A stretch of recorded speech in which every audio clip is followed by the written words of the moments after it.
Nous allons à présent tenter de résoudre un mystère, celui de saucisses qui disparaissent les unes après les autres. Le conte du jour est neuchâtelois et il prend des allures d'enquête policière que nous raconte Caroline Cortés avec la complicité de Jost von Reding. Je crois bien que je suis sur une piste.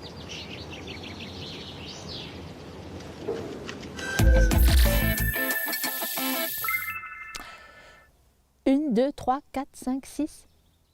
Mais il n'avait pas la berlue, il y avait bien 6 saucisses là qui étaient pondues dans sa cheminée. La veille, il y en avait 7. Il les avait bien comptées. Lui, c'est Henri.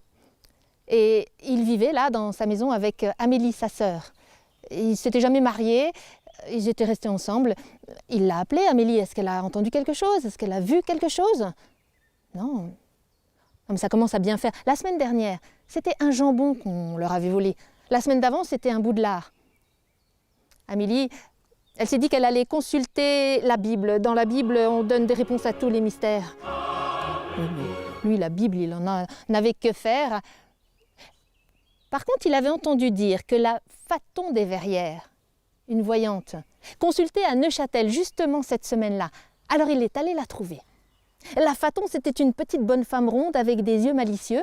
Elle l'a écouté, il a raconté son histoire, décrit les lieux, le voisinage.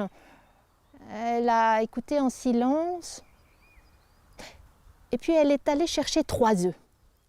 Le premier, elle l'a cassé dans une assiette et là, dans l'œuf, elle a vu ce voleur. Il est grand et brun. Vous ne voyez pas grand-chose d'autre, alors elle a cassé le deuxième œuf. Et dans cet œuf-là, elle a vu qu'il se dirigeait directement vers la saucisse la plus charnue, la plus dodue. Il connaissait les lieux, ce voleur.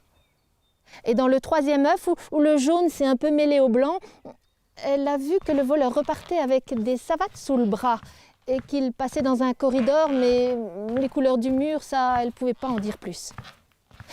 Mais Henri en savait assez. Grand, brun, un de ses voisins. Ça ne fait aucun doute.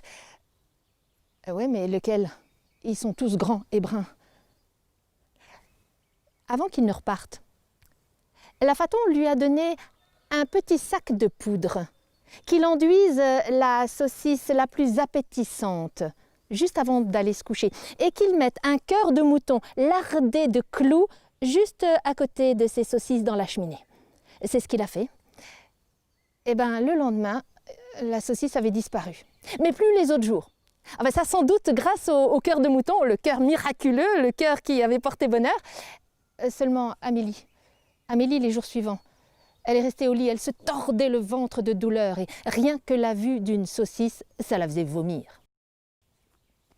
Le conte est bon. Nous arrivons déjà au terme de cette